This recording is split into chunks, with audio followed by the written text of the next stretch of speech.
সুপ্রিয় শিক্ষার্থীরা, সকলকে স্বাগত জানাচ্ছি আমার ঘরে আমার স্কুল এই নবম দশম শ্রেণীর রসায়ন বিষয়ের একাদশ অধ্যায় খনিজ সম্পদ জীবাশ্ম এর উপর পঞ্চম ক্লাসে আমি এস.এম. আব্দুল্লাহ আল ফাতিম। ক্লাসের শুরুতে আমরা একটু জেনে নেওয়ার চেষ্টা করব যে আজকের পাঠ শেষে আমরা কি কি শিখতে পারবো। আজকের পাঠ শেষে আমরা শিখতে পারবো অ্যালকোহল, অ্যালডিহাইড এবং ফ্যাটি অ্যাসিড সম্পর্কে। আমরা এদের বিভিন্ন ব্যবহার এবং বিভিন্ন ধরনের বিক্রিয়া বা রাসায়নিক ধর্ম এবং একই সাথে কিভাবে এদেরকে আমরা প্রস্তুত করতে পারি সেই বিষয়গুলো সম্পর্কে জানবো। তো চলো আমরা শুরুতে একটু জেনে নিই যে গত ক্লাসে আমরা কি আলোচনা করেছিলাম। গত ক্লাসে আমরা আলোচনা করেছিলাম অসম্পৃক্ত হাইড্রোকার্বন নিয়ে, অর্থাৎ অ্যালকিন ও অ্যালকাইন নিয়ে। আমরা দেখেছি যে অ্যালকাইন ও অ্যালকিন এদেরকে আমরা কিভাবে প্রস্তুত করতে পারি, এদের যে ভৌত রাসায়নিক ধর্মগুলো আছে সেগুলো সম্পর্কেও কিন্তু আমরা জেনেছি। তো এরই ধারাবাহিকতায় আজকে আমরা জানবো অ্যালকোহল, অ্যালডিহাইড এবং ফ্যাটি অ্যাসিড নিয়ে। তো চলো আজকে আমরা আমাদের ক্লাসের মূল আলোচনায় চলে যাই। তো আজকে আমরা ভিন্ন কিছু গ্রুপ সম্পর্কে জানবো। আমরা সমগোত্রীয় শ্রেণীতে কিন্তু অ্যালকেন, অ্যালকিন, অ্যালকাইন এগুলোর সাথে কিন্তু অ্যালকোহল এর সাথেও পরিচিত হয়েছিলাম। এই অ্যালকোহলকে যদি আমরা একটু সংজ্ঞায়ন করতে চাই তাহলে আমরা এভাবে বলতে পারি যে সকল জৈব যৌগের অণুতে আমি দেখব যে হাইড্রক্সিল মূলক বা হাইড্রক্সিল গ্রুপটি বিদ্যমান, ওই সকল যৌগকে আমরা বলবো অ্যালকোহল। তাহলে আমরা যদি একটি উদাহরণ দেখি, যেমন C2H5OH। তো এই যে এখানে যে আমার OH বা হাইড্রক্সিল মূলকটি উপস্থিত, যার জন্য আমি এটাকে কি বলতে পারি, এটাকে আমরা বলতে পারি অ্যালকোহল। একইভাবে এর পাশে আমরা দেখতে পাচ্ছি কি লেখা আছে C6H5OH, এটাকে আমরা বলি ফেনল। একে কিন্তু আমরা অ্যালকোহল বলবো না। কেন বলবো না, এটির আলোচনায় আমরা একটু আসি। অ্যালকোহলের সাধারণ সংকেত হবে CnH2n+1OH। অর্থাৎ আমরা দেখব এই CnH2n+1 এইটুকুকে যদি একটু খেয়াল করি, এইটি কার সংকেত বলতো? এটি হচ্ছে অ্যালকাইল মূলকের সংকেত। অর্থাৎ আমি এই সংকেতকে সংক্ষেপে কিন্তু এভাবে লিখতে পারি যে R বন্ড OH। অর্থাৎ এই OH যে মূলকটি আছে বা যে গ্রুপটি আছে, যাকে আমরা বলছি হাইড্রক্সিল মূলক, তো এইটি অ্যালকাইল মূলকের সাথে যুক্ত থাকবে। অর্থাৎ যদি আমি দেখি যে অ্যালকাইল মূলকের সাথে যুক্ত আছে, তাকে আমরা কি বলছি? তাকে আমরা বলছি অ্যালকোহল। এখন এখানে n এর মান 1, 2, 3 ইত্যাদি হতে পারে। তো এইভাবে যদি আমরা n এর মান 1 বসাই, অর্থাৎ অ্যালকোহল শ্রেণীর প্রথম সদস্য আমি সেক্ষেত্রে পাবো কি? আমি পাবো হচ্ছে মিথানল, অর্থাৎ CH3OH। এই যে CH3 এটা কি? এটা কিন্তু মিথাইল মূলক, ওই যে অ্যালকাইল মূলক। তো এখানে যেহেতু কার্বন 1, তার জন্য কি মিথাইল মূলক হয়ে গেছে। তো এই মিথাইল মূলকটি যখন OH এর সাথে যুক্ত হচ্ছে, তখন আমরা তাকে কি নামে ডাকছি? আমরা ডাকছি মিথানল। একইভাবে যদি এখানে n এর মান হয় 2, তাহলে আমরা পাবো হচ্ছে ইথানল। অর্থাৎ একটু আগে আমরা যে উদাহরণটি দেখেছিলাম C2H5OH। তাহলে আমরা অ্যালকোহলের সাধারণ সংকেতকে কিন্তু আমরা এইভাবেও বলতে পারি যে R বন্ড OH। তাহলে এটাকে আমরা কি বলছি? এটা হচ্ছে অ্যালকোহল।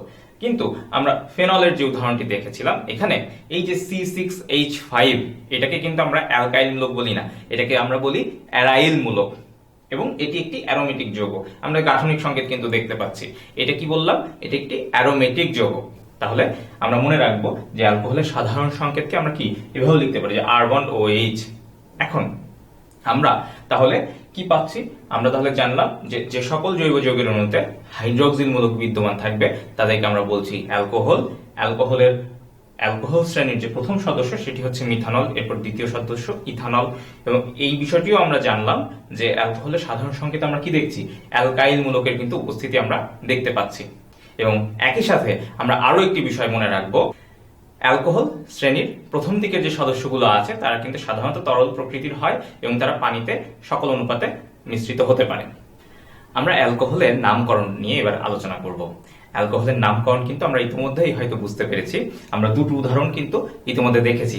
আমরা জেনেছি মিথানল সম্পর্কে এবং ইথানল সম্পর্কে। তো আমরা নামকরণটা খুব সহজেই এইভাবে মনে রাখবো যে কার্বন সংখ্যা যখন 1 হয়, তখন অ্যালকেনের নামকরণ কি হয়? মিথেন। তো মিথেনের ইংরেজি বানানটা যদি আমরা দেখি, তাহলে এই যে মিথেন লাস্টে যে ইটা আছে, মিথেনের ইংরেজি বানানের শেষে যে ই অক্ষরটি আছে, সেই ই অক্ষরটি ফেলে দিয়ে আমি এখানে যুক্ত করে দিব OL। তাহলে কি পাচ্ছি বলতো? আমরা পাচ্ছি হচ্ছে মিথানল। তাহলে বলতো মিথানল এটি অ্যালকোহল শ্রেণীর কোন সদস্যের নাম হবে? অবশ্যই প্রথম সদস্য, কারণ কার্বন সংখ্যা তখন কয়টি? একটি। তাহলে আমরা দেখলাম যে কার্বন সংখ্যা যদি 1 হয় অর্থাৎ CH3OH, এটাকে আমরা কি বলছি? আমরা বলছি মিথানল। একইভাবে কার্বনের সংখ্যা যখন হবে 2 তখন আমরা পাচ্ছি C2H5OH।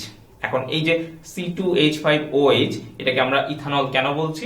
আমরা এইভাবে মনে রাখবো যে ইথেন যে ইংরেজি নামটা আছে শেষে ই অক্ষরটি ফেলে দিয়ে কাকে যুক্ত করে দিব?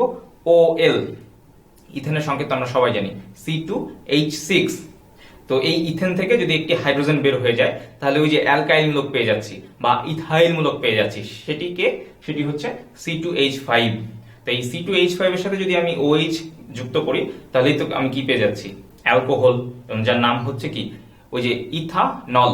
ইথেনের শেষের ইটা ফেলে দিয়ে আমি অল যুক্ত করে দিচ্ছি, ফলশ্রুতিতে আমি কি পাচ্ছি? নাম পাচ্ছি ইথানল। এভাবে কিন্তু খুব সহজেই আমরা প্রোপানল, বিউটানল প্রভৃতি অ্যালকোহলের নামকরণ করতে পারি। এবার আমরা আলোচনা করব অ্যালকোহলের প্রস্তুতি নিয়ে। অ্যালকোহলের প্রস্তুতি খুবই সহজ, আমরা খুব সহজে এই বিক্রিয়াটি থেকে কিন্তু অ্যালকোহলের প্রস্তুত প্রণালী মনে রাখতে পারি। আমরা এতক্ষণ কিন্তু অ্যালকাইল মূলক নিয়ে কথা বলেছি, তো আমরা এখানে দেখতে পাচ্ছি অ্যালকাইল মূলকের সাথে আছে কে? হ্যালোজেন, অর্থাৎ অ্যালকাইল হ্যালাইড। এই অ্যালকাইল হ্যালাইডের সাথে যদি আমি ক্ষার অর্থাৎ সোডিয়াম হাইড্রোক্সাইডের বিক্রিয়া দেই তাহলে আমরা দেখব এখানে যে বক্স করে দেখিয়েছি এই সোডিয়াম আর হ্যালোজেন এরা একসাথে কি উৎপন্ন করবে? লবণ, অর্থাৎ সোডিয়াম হ্যালাইড। তাহলে বাকি কে আছে তাদেরকে আমি একসাথে জোড়া লাগিয়ে দিব, অর্থাৎ আমি পাচ্ছি কি? আর বন্ড OH, অর্থাৎ আমি কিন্তু অ্যালকোহল পেয়ে গেলাম। এখানে আমরা মনে রাখবো যে ধাতু সবসময় তার কি? লবণ উৎপন্ন করবে। তাহলে আমরা দেখব এই সোডিয়াম ধাতু হ্যালোজেনের সাথে যদি তার লবণ উৎপন্ন করে তাহলে অ্যালকাইল মূলক এই OH গ্রুপের সাথে যুক্ত হয়ে কি উৎপন্ন করবে? অ্যালকোহল। আমরা যদি এটিকে একটি সাধারণ ফর্মুলা হিসেবে ধরে রাখি, কারণ কি এখানে অ্যালকাইল মূলক বলতে তো অনেক কিছুই বসতে পারে, মিথাইল মূলক বসতে পারে, ইথাইল মূলক বসতে পারে, আবার এখানে হ্যালোজেনের জায়গায় ক্লোরিন বা ব্রোমিন ইত্যাদি বসতে পারে। তাহলে আমি এটাকে যদি একটি সূত্রের মতো ধরি তাহলে আমি এখানে দেখব যে এই অ্যালকাইল মূলকের জায়গায় যদি আমি ইথাইল মূলক বসাই, আবার হ্যালোজেনের জায়গায় যদি আমি ব্রোমিন বসাই, এবার যদি আমি বিক্রিয়াটি সম্পূর্ণ করি তাহলে আমরা দেখব কি পাচ্ছি? আমি আসলে পাচ্ছি হচ্ছে ইথানল, CH3CH2OH। কি বলেছি? এটা নাম কি? ইথানল। এবং একই সাথে ধাতু কিন্তু তার লবণ অর্থাৎ সোডিয়াম ব্রোমাইড উৎপন্ন করেছে। সুতরাং আমরা এই প্রথম লাইনটিকে সূত্রের মতো ব্যবহার করতে পারি এবং এখানে অ্যালকাইল মূলক পরিবর্তন করে বা হ্যালোজেন পরিবর্তন করে আমরা কিন্তু একাধিক বিক্রিয়া এভাবে মনে রাখতে পারি। আমার কিন্তু সবগুলো অ্যালকাইল মূলকের জন্য এই বিক্রিয়া মনে রাখার দরকার নাই। আমি কি করব? আমি একটি লাইন মনে রাখবো, এই একটি লাইন দিয়ে আমি কি? অ্যালকোহল প্রস্তুত প্রণালী কিন্তু আমরা বুঝে গেলাম। এই পর্যায়ে আমরা আলোচনা করব অ্যালডিহাইড নিয়ে। আমরা অ্যালকোহলের বেলায় যেভাবে সংজ্ঞা দিয়েছিলাম যে জৈব যৌগের অণুতে যদি হাইড্রোক্সিল মূলক উপস্থিত থাকে তাহলে তাকে আমরা কি বলেছি? অ্যালকোহল। একইভাবে অ্যালডিহাইডের সংজ্ঞা আমরা এভাবে দিব যে যদি আমি দেখি যে জৈব যৌগের অণুতে CHO বা অ্যালডিহাইড যে মূলকটি সেটি যদি বিদ্যমান থাকে, আমরা এখানে তার গাঠনিক সংকেতটা যদি একটু ভেঙে দেখাই, যদি এইরকম কোনো মূলক থাকে বা আমি যদি দেখি সরাসরি CHO আছে অর্থাৎ অ্যালডিহাইড মূলক উপস্থিত আছে, তাহলে আমরা তাকে কি বলবো? তাহলে ওই ধরনের যৌগকে আমরা বলবো অ্যালডিহাইড। অ্যালডিহাইডের নামকরণও কিন্তু খুবই সহজ। আমরা অ্যালকেনের যে শেষে ইংরেজি নামের শেষে যে ই বসে সেই ই এর জায়গায় যদি আমি AL যুক্ত করে দেই তাহলেই কিন্তু আমরা নাম পেয়ে যাবো কার? অ্যালডিহাইডের শ্রেণীর যে সদস্যগুলো আছে তাদের। আমরা অ্যালকোহলের নামকরণের বেলায় কি করেছিলাম? আমি অ্যালকেন, যে কোনো একটা অ্যালকেন যদি নেই, যেমন ইথেন, ইথেনের শেষে যে ই অক্ষরটি আছে সেটিকে ফেলে দিয়ে কাকে বসিয়েছিলাম? OL। একইভাবে আমরা যখন অ্যালডিহাইডের নামকরণ করব তখন আমরা ওই অ্যালকেনের নামের শেষে যে ই অক্ষরটি থাকে সেটির জায়গায় কাকে বসাবো? AL কে বসাবো। তাহলে একটু বুদ্ধি করে বলো তো যে অ্যালডিহাইড শ্রেণীর প্রথম সদস্য তার নাম কি হবে? তার নাম হবে মিথানেল। অর্থাৎ আমি যদি সংকেতটি দেখি যে H বন্ড CHO, কার্বন কিন্তু একটি আছে, সুতরাং এটি কিন্তু অ্যালডিহাইড শ্রেণীর প্রথম সদস্য যার নাম কি বললাম? মিথানেল। একইভাবে আমার কাছে যদি থাকে CH3CHO, কার্বন কয়টি বলতো? কার্বন 2টি। তাহলে আমি নামকরণ করব কিভাবে? যেহেতু কার্বন সংখ্যা 2, অর্থাৎ আমি কি করব? আমি ইথেনের শেষে যে ই আছে সেটির জায়গায় কাকে বসাবো? AL। অর্থাৎ আমি ইংরেজি নাম যদি মনে রাখি বা বানানটা যদি জানি তাহলে কিন্তু খুব সহজেই আমরা দেখব যে এই যৌগের নাম কি হবে? ইথানেল। এভাবে খুব সহজে কিন্তু আমরা অ্যালডিহাইডেরও নামকরণ করে ফেলতে পারি। এবার চলো আমরা দেখি যে এই যে অ্যালডিহাইড নিয়ে আমরা কথা বলছি, এই অ্যালডিহাইডকে আমরা কিভাবে প্রস্তুত করতে পারি। এই ব্যাপারে কিন্তু গত ক্লাসে আমরা একটি ধারণা পেয়েছিলাম। আমরা দেখেছিলাম গত ক্লাসে অ্যালকাইনের একটি রাসায়নিক ধর্ম, অর্থাৎ পানি সংযোজন বিক্রিয়া। তো গত ক্লাসে আমরা দেখেছিলাম যে অ্যালকাইনের পানি সংযোজন বিক্রিয়ায় আমরা যদি দেখি যে উপযুক্ত শর্ত সাপেক্ষে এই বিক্রিয়াটি চালনা করা হয়, অর্থাৎ 80°C তাপমাত্রায় 20% সালফিউরিক অ্যাসিড এবং 2% মার্কিউরিক সালফেট এর উপস্থিতিতে যদি আমি এই বিক্রিয়াটি করাই, তাহলে দেখবো এখানে পারমাণবিক একটি পুনর্বিন্যাস ঘটে, যার মাধ্যমে এখানে উৎপন্ন হয় ইথানল। গত ক্লাসে কিন্তু আমরা এটি আলোচনা করেছিলাম। আমরা দেখতে পাচ্ছি যে এখানে কিন্তু কার্বন সংখ্যা কয়টি আছে? 2টি। এখানেও কার্বন সংখ্যা আছে 2টি, অর্থাৎ বিক্রিয়ার আগে বা পরে কিন্তু কার্বন সংখ্যার কোনো পরিবর্তন হয় নাই। পরিবর্তন হয়েছে কোথায়? এখানে ছিল ত্রিবন্ধন, অর্থাৎ আমি একে বলেছিলাম অ্যালকাইন বা অসম্পৃক্ত হাইড্রোকার্বন। এবং আমরা দেখলাম বিক্রিয়ার পরে আমি যে যৌগটি পেলাম, কি বলেছি যে পারমাণবিক পুনর্বিন্যাস ঘটে। এগুলো নিয়ে আমরা উচ্চতর ক্লাসে আলোচনা করব। এই আপাতত আমরা মনে রাখবো যে এখানে কি হচ্ছে, যে আমার নতুন যে যৌগটি পাচ্ছি সেখানে আমি দেখতে পাচ্ছি কিন্তু পরিষ্কারভাবে যেখানে CHO যে অ্যালডিহাইড গ্রুপ সেটি কিন্তু বিদ্যমান। তাই আমি এখানেও দেখছি কার্বন সংখ্যা 2টি, অর্থাৎ কার্বন সংখ্যা 2 হলে অ্যালকেনের নাম কি হতে পারত? ইথেন। সেই ইথেনের শেষে যে ই আছে সেটির জায়গায় আমি কাকে বসাবো? AL, তাহলে ইথানল। তাহলে এই অ্যালডিহাইডের নাম কি হচ্ছে? এই অ্যালডিহাইডের নাম হচ্ছে কিন্তু ইথানল। আমরা আরো একবার নামকরণের প্রক্রিয়াটি ঝালাই করে নিলাম। একই সাথে আমরা গত ক্লাসের একটি বিক্রিয়াও কিন্তু এখানে আলোচনা করলাম এবং একই সাথে আমরা দেখলাম কিভাবে এই অ্যালডিহাইড বা ইথানলকে আমরা প্রস্তুত করতে পারি। এবার আমরা একটি মজার বিষয় সম্পর্কে জানবো, আর সেটি হচ্ছে ফরমালিন। আমরা ফরমালিনকে সবাই কম বেশি চিনি বা ফরমালিনের সম্পর্কে জেনেছি, যদিও দুঃখজনকভাবে হলেও সত্যি যে ফরমালিনের সম্পর্কে আমরা যা জানি তা কিন্তু পুরোটাই কি নেতিবাচক। কিন্তু আজকে আমরা জানবো যে আমাদের দৈনন্দিন জীবনে এই ফরমালিন কিন্তু একটি গুরুত্বপূর্ণ ভূমিকা পালন করে। আমরা অনেকেই জীববিজ্ঞানের ব্যবহারিক ক্লাস করেছি, তো যারা করেছি তারা কিন্তু নিশ্চয়ই খেয়াল করেছি যে আমাদের গবেষণাগারে আমরা দেখব যে বড় বড় কাচের বয়ামে বিভিন্ন ধরনের মৃতদেহ, প্রাণীর মৃতদেহ, বিভিন্ন ধরনের মৃতদেহ সংরক্ষণ করা। আমরা হয়তো অনেক সময় দেখেছি ব্যাঙ বা টিকটিকি বা কেঁচো বা বিভিন্ন প্রজাতির মাছও কিন্তু অনেক সময় আমাদের বায়োলজি বা জীববিজ্ঞানের যে গবেষণাগার আছে সেখানে কিন্তু সংরক্ষণ করা আছে। তোমরা কি জানো যে এই সংরক্ষণটা কিভাবে করা হয়?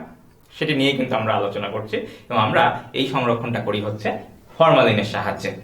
এই ফরমালিনকে আমরা কি বলি? ফরমালিনকে আমরা এভাবে সংজ্ঞায়ন করি যে মিথানলের 40% জলীয় দ্রবণ।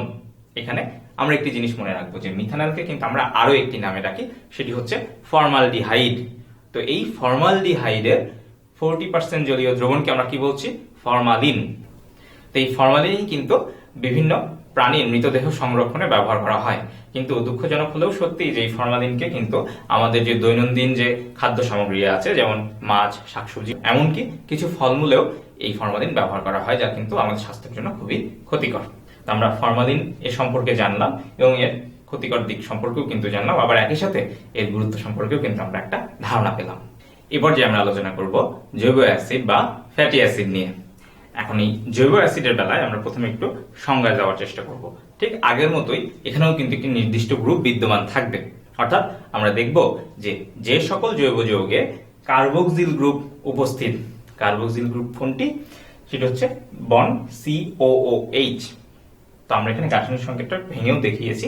তো কি বললাম যে যে সকল জৈব যৌগের অণুতে আমি দেখব যে এই কার্বক্সিল গ্রুপ উপস্থিত, তাদেরকে আমরা কি বলছি? তাদেরকে আমরা বলছি জৈব অ্যাসিড বা ফ্যাটি অ্যাসিড। তো আমরা একটু এদের সাধারণ সংকেত দেখার চেষ্টা করি, সেটি হচ্ছে CnH2n+1 COOH। আমি এখানে দেখতে পাচ্ছি, অর্থাৎ প্রথম যে অংশটুকু CnH2n+1, এই অংশটুকুকে কিন্তু আমরা বলতে পারি আর বা অ্যালকাইল মূলক। অর্থাৎ আমি জৈব অ্যাসিডের সাধারণ সংকেতকে কিন্তু এভাবে প্রকাশ করতে পারি যে আর বন্ড COOH। অর্থাৎ আমি এখানে ইথাইল মূলক বসাতে পারি, প্রোপাইল মূলক বসাতে পারি, বিউটাইল মূলক বসাতে পারি। ভিন্ন ভিন্ন অ্যালকাইল মূলক বসালে আমি কিন্তু ভিন্ন ভিন্ন জৈব অ্যাসিড পাবো। সুতরাং খুব সহজেই কিন্তু আমরা জৈব অ্যাসিডের সাধারণ সংকেতটা চিনে নিলাম। এবার আমরা একটু দেখার চেষ্টা করি যে এই যে জৈব অ্যাসিডগুলো, এদেরকে আমরা কিভাবে নামকরণ করতে পারি। আমরা এতক্ষণ ধরে কি অ্যালকেনের নামকরণে কিছুটা পরিবর্তন এনে যথাক্রমে অ্যালকোহল, এরপর আমরা অ্যালডিহাইডের নামকরণ শিখেছি। একইভাবে আমরা অ্যালকেনের নামের শেষে, অ্যালকেনের ইংরেজি যে নাম হয়, যেমন মিথেনের শেষে আমরা যে ই আছে, মিথেন এর নামের ইংরেজি বানানের শেষে যে ই আছে, সেই ই এর জায়গায় আমরা যদি অয়িক অ্যাসিড বসিয়ে দেই তাহলেই কিন্তু আমরা জৈব অ্যাসিডের নাম পেয়ে যাব।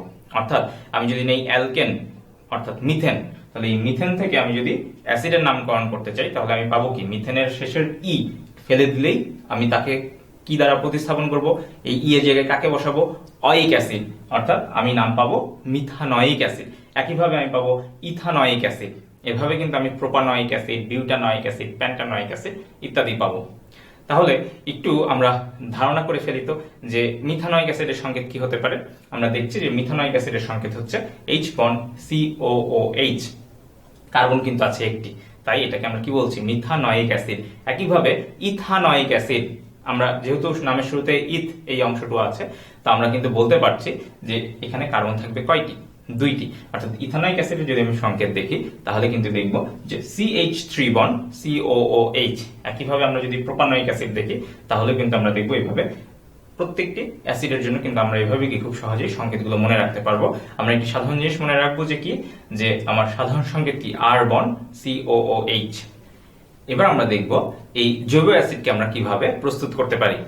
আমরা কিন্তু খুব সহজেই ইথানলের মধ্যে যদি আমরা পটাশিয়াম ডাইক্রোমেট এবং সালফিউরিক অ্যাসিডের উপস্থিতিতে যদি এর বিক্রিয়া করাই তাহলে কিন্তু আমি পাবো ইথানয়িক অ্যাসিড। এই পটাশিয়াম ডাইক্রোমেট এবং লঘু সালফিউরিক অ্যাসিড তারা কিন্তু পরস্পরের সাথে প্রথমে বিক্রিয়া করে এই জায়মান অক্সিজেন দেয়, এবং সেই জায়মান অক্সিজেনই কিন্তু ইথানলের সাথে বিক্রিয়া করে আমরা ফলশ্রুতিতে কি পাই, আমরা পাই হচ্ছে আমাদের প্রধান উৎপাদ ইথানয়িক অ্যাসিড। অর্থাৎ আমরা যদি একটি অ্যালডিহাইডের সাথে জাইমান অক্সিজেনের বিক্রিয়া দেই, এই জাইমান অক্সিজেন কোথায় থেকে পাবো, এই জাইমান অক্সিজেন পাবো হচ্ছে লঘু সালফিউরিক অ্যাসিড এবং পটাশিয়াম ডাইক্রোমেটের বিক্রিয়া থেকে। এই বিক্রিয়া থেকে প্রাপ্ত জাইমান অক্সিজেন যদি আমার ইথানলের সাথে বিক্রিয়া করে তাহলে এই ইথানল তখন জাইমান অক্সিজেনের সাথে বিক্রিয়া করে আমার প্রধান যে উৎপাদ সেটি হচ্ছে অ্যাসিড, জৈব অ্যাসিড বা ফ্যাটি অ্যাসিড প্রস্তুত করে।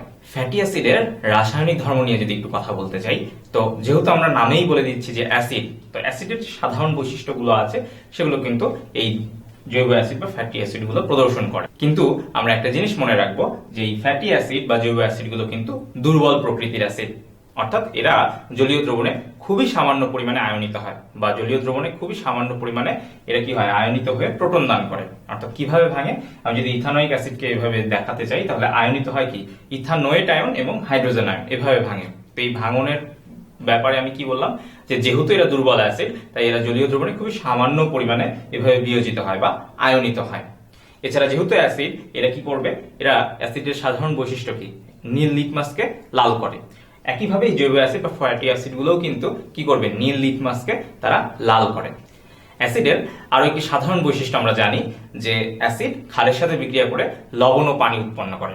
তাহলে আমরা যদি নেই ইথানয়িক অ্যাসিড, যা কিনা একটি জৈব অ্যাসিড বা জৈব অ্যাসিডের একটি সদস্য ইথানয়িক অ্যাসিড, এই ইথানয়িক অ্যাসিড যদি সোডিয়াম হাইড্রোক্সাইডের সাথে বিক্রিয়া করে তাহলে কিন্তু তারা কি লবণ ও পানি উৎপন্ন করে। সেক্ষেত্রে আমরা পাবো সোডিয়াম ইথানয়েড এবং পানি। অর্থাৎ অ্যাসিড যে ক্ষারের সাথে বিক্রিয়া করে লবণ পানি উৎপন্ন করে, জৈব অ্যাসিড বা ফ্যাটি অ্যাসিডও কি ক্ষারের সাথে বিক্রিয়া করে কি উৎপন্ন করছে, লবণ এবং কি পানি। এই ইথানয়িক অ্যাসিডের যেহেতু কথা বলছি, এখান থেকে আমরা আরো একটি নতুন বিষয় জানবো, সেটি হচ্ছে ভিনেগার। আমরা অনেকে এই ভিনেগারকে সিরকা নামেও জেনে থাকি। তো এই ইথানয়িক অ্যাসিডের 4 to 10%, 4 থেকে 10% জলীয় দ্রবণকে আমরা কি বলি, আমরা বলি হচ্ছে ভিনেগার। তো এই ভিনেগার অর্থাৎ ইথানয়িক অ্যাসিডের যে 4 থেকে 10% যে জলীয় দ্রবণ, এটি মৃদু অম্লীয়, যার জন্য এটি কি খাদ্যদ্রব্যে কোনো প্রকার ব্যাকটেরিয়া বা ইস্ট জন্মাতে দেয় না। অর্থাৎ খাদ্যদ্রব্যও কিন্তু পচে না। তাই আমরা প্রায় সময়ই কিন্তু বিভিন্ন ধরনের খাদ্যদ্রব্য সংরক্ষণের জন্য এই ভিনেগার ব্যবহার করে থাকি। সুতরাং আমরা এই ইথানয়িক অ্যাসিডের 4 থেকে 10% জলীয় দ্রবণকে কি বলতে পারি, তারা কিন্তু উত্তম খাদ্য সংরক্ষক। তো আজকের ক্লাসে আমরা কি কি শিখতে পারলাম?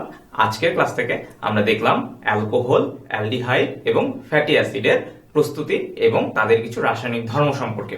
একই সাথে আমরা কিন্তু ভিনেগার বা সিরকা এবং ফরমালিন সম্পর্কেও জেনেছি। আমাদের দৈনন্দিন জীবনে এই দুটো উপাদানের ব্যবহার সম্পর্কেও কিন্তু জানতে পেরেছি। তো এই পর্যায়ে তোমাদের জন্য কিছু বাড়ি কাজ দেয়া থাকবে। আজকে আমরা একটি সৃজনশীল প্রশ্ন সমাধান করব। আমরা একটি উদ্দীপক দেখতে পাচ্ছি, যেখানে আমি এখানে ব্যবহার করেছি ক্যাপিটাল এক্স। এখানে বিভ্রান্ত হওয়ার কিছু নাই, কারণ এটি কিন্তু হ্যালোজেন না। আমরা একটি প্রতীক ব্যবহার করেছি এক্স, এর সাথে আমরা বিক্রিয়া দিচ্ছি একটি সবল ক্ষার অর্থাৎ সোডিয়াম হাইড্রোক্সাইডের, এবং আমি উৎপাদ হিসেবে পেয়েছি একটি লবণ এবং পানি। এখন এই বিক্রিয়া থেকে বা এই বিক্রিয়া সমীকরণ থেকে তোমাদের জন্য 4টি প্রশ্ন থাকবে।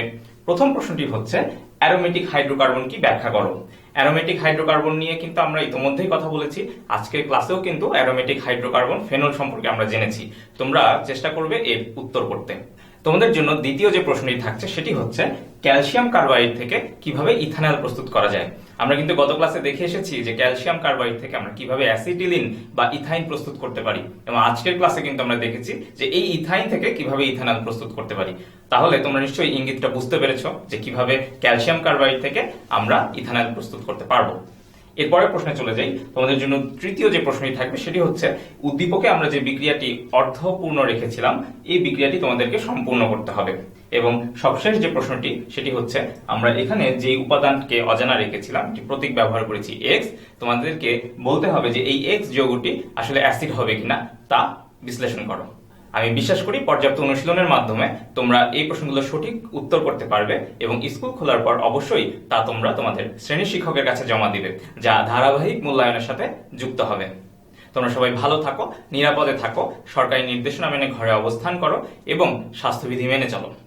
তোমরা যদি এই ক্লাসটি পুনরায় দেখতে চাও তাহলে চোখ রাখো আমার ঘরে আমার স্কুল এর অফিসিয়াল ফেসবুক পেজ বা ইউটিউব চ্যানেলে। ধন্যবাদ সবাইকে।